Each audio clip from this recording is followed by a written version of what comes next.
Good morning students. आज हम पढ़ेंगे कक्षा 8वीं के लिए हिंदी व्याकरण से शब्द निर्माण, उपसर्ग और प्रत्यय। तो आइए देखते हैं कि उपसर्ग क्या होता है। जो शब्दांश किसी शब्द के आरंभ में लगकर या जुड़कर उनके अर्थ में परिवर्तन ला देते हैं वे होते हैं उपसर्ग। अर्थात कोई ऐसे शब्द जिसके आगे हम कोई नया शब्द जोड़कर उसके अर्थ में परिवर्तन ला देते हैं तो वो होता है उपसर्ग। देखते हैं मूल शब्द। मूल शब्द वे शब्द होते हैं जो भाषा में ज्यों के त्यों अपने मूल रूप में बिना किसी बदलाव के प्रयोग किए जाते हैं। मतलब मूल शब्द वे शब्द होते हैं जिसमें हम बिना कोई परिवर्तन किए एज इट इज उसको यूज करते हैं और इसी मूल शब्द के आगे हम नया शब्द लगाकर उपसर्ग बनाते हैं। आइए इसको हम उदाहरण के रूप में देखते हैं। जय, जय का अर्थ होता है जीतना। इसके आगे जय हमारा मूल शब्द है ना। इसके आगे हम परा उपसर्ग लगाएंगे। यहाँ पे परा का अर्थ बताया है उल्टा, अधिक या पीछे। तो जय हमारा मूल शब्द है, इसके आगे हम परा उपसर्ग लगाते हैं तो हमारा नया शब्द जो बनता है वो होता है परा जय।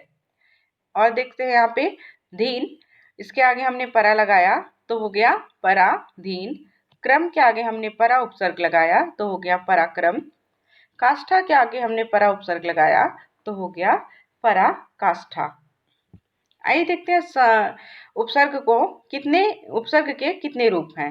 तो यहाँ हम देखते हैं पहला संस्कृत के उपसर्ग। ये वे शब्दांश होते हैं जो संस्कृत भाषा से हिंदी में ज्यों के त्यों प्रयोग में लाए जाते हैं। मतलब ये जो उपसर्ग हैं ये संस्कृत भाषा के हैं और इन उपसर्गों को हम लोगों ने संस्कृत भाषा से लिया है और जिस रूप में लिया है उसी रूप में हम हिंदी भाषा में भी इसका प्रयोग करते हैं। जैसे कि अनु, अति और उद। इससे बने उदाहरण इस प्रकार है। शासन, शासन के आगे हमने अनु उपसर्ग लगाया तो हुआ अनुशासन। अधिक, अधिक के आगे हमने अति उपसर्ग लगाया तो हुआ अत्यधिक।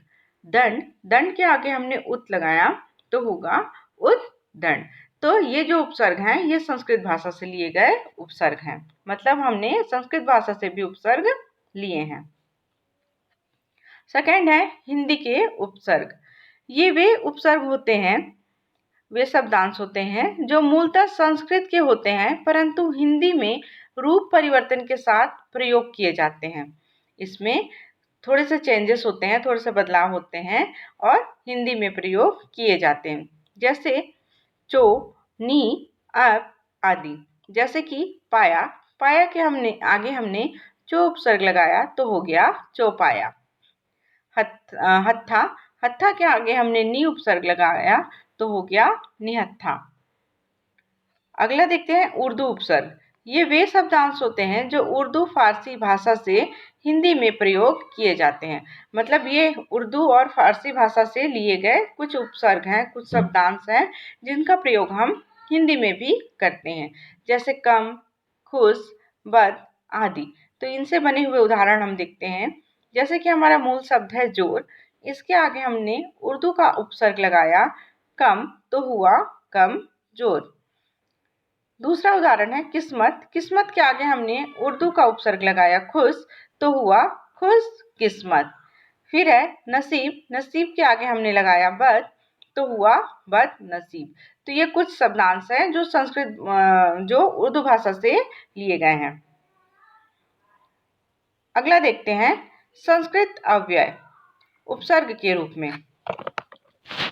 ये संस्कृत के अव्यय होते हैं जो हिंदी भाषा में उपसर्ग के रूप में प्रयोग किए जाते हैं। जैसे अति, अध, स्वयं।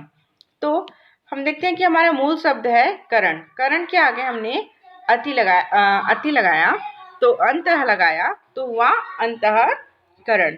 पतन, पतन के आगे हमने अधा लगाया तो हुआ अध पतन। सेवक के आगे हमने स्वयं लगाया तो हुआ स्वयं सेवक। तो यह संस्कृत के कुछ अव्यय हैं जिनका हम उपसर्ग के रूप में प्रयोग करते हैं। तो ये था हमारा उपसर्ग। अब उपसर्ग के बाद हम देखते हैं प्रत्यय। उपसर्ग में हमने क्या देखा कि किसी मूल शब्द के आगे कुछ नया शब्द जोड़कर हम जब उसके मूल शब्द के साथ नए शब्द को जोड़कर शब्द में परिवर्तन कर देते हैं तो उससे हमारा उपसर्ग बनता है। मतलब उपसर्ग में हम कोई भी नया शब्द मूल शब्द के आगे जोड़ते हैं और नया शब्द बनाते हैं। उसी प्रकार प्रत्यय। प्रत्यय क्या है? जो शब्दांश किसी शब्द के अंत में जुड़कर उसके अर्थ में परिवर्तन ला देते हैं वे प्रत्यय कहलाते हैं। अर्थात उपसर्ग में हमने देखा कि मूल शब्द के आगे कोई नया शब्द लगाकर हम उसके अर्थ में परिवर्तन कर देते हैं। उसी प्रकार प्रत्यय जो है, तो प्रत्यय में भी मूल शब्द होते हैं। उस मूल शब्द के पीछे हम नया शब्द लगाकर प्रत्यय में बदलाव करते हैं और एक नया शब्द बनाते हैं। जैसे कि चंचल। चंचल हमारा मूल शब्द है, इसके पीछे हम ता लगाते हैं तो हो जाता है चंचलता। तो ये हुआ प्रत्यय। आइए देखते हैं प्रत्यय के प्रकार। तो प्रत्यय दो प्रकार के होते हैं, कृत प्रत्यय और तद्धित प्रत्यय। पहला है कृत प्रत्यय। कृत प्रत्यय क्रिया अर्थात धातु के पीछे लगकर संज्ञा और विशेषण शब्दों की रचना करते हैं। कृत अर्थात क्रिया, तो ऐसे शब्द जिनसे हमें किसी क्रिया के होने का पता चले, उन शब्दों के पीछे कोई नया शब्द जोड़कर हम प्रत्यय बनाते हैं, उसे हम कृत प्रत्यय या कृदंत कहते हैं। उदाहरण देखते हैं। पढ़ना एक क्रिया है, उड़ना भी एक क्रिया है। तो इन दोनों क्रिया में हम पीछे एक नया शब्द लगाते हैं। पढ़ के पीछे हमने लगाया आई, तो यह आई प्रत्यय लगकर हुआ पढ़ाई। उड़ के पीछे हमने प्रत्यय लगाया आन, तो बना उड़ान। तो पढ़ और उड़ एक क्रिया है।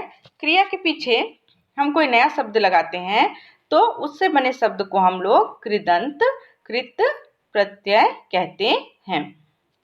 दूसरा है तद्धित प्रत्यय।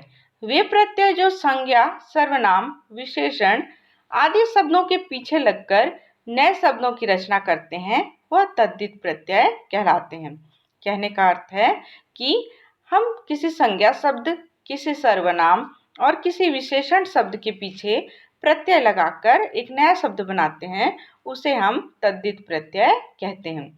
कृत प्रत्यय में हमने क्या देखा कि कृत प्रत्यय में हम किसी क्रिया के पीछे कोई नया शब्द लगाकर नया प्रत्यय बनाते हैं और तद्धित प्रत्यय में हम संज्ञा, सर्वनाम, विशेषण आदि शब्दों के पीछे नए शब्दों की रचना करते हैं। उदाहरण देखते हैं।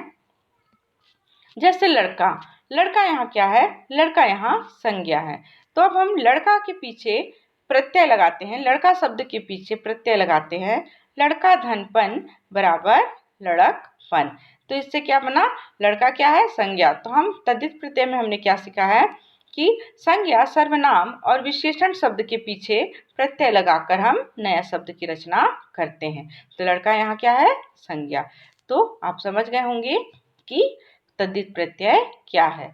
तो ये आज की हमारी कक्षा थी जिसमें हमने शब्द निर्माण पढ़ा, उपसर्ग और प्रत्यय। तो उपसर्ग क्या है? उपसर्ग वह शब्द है जिसमें हम मूल शब्द के आगे कोई नया शब्द जोड़कर एक नए शब्द की रचना करते हैं। वहीं प्रत्यय क्या है? प्रत्यय मूल शब्द के पीछे हम नया शब्द जोड़कर नए शब्द की रचना करते हैं, उसे हम प्रत्यय कहते हैं। तो ये आज की हमारी क्लास थी, उपसर्ग और प्रत्यय। आई होप आप लोग को समझ आया होगा। Okay, thank you.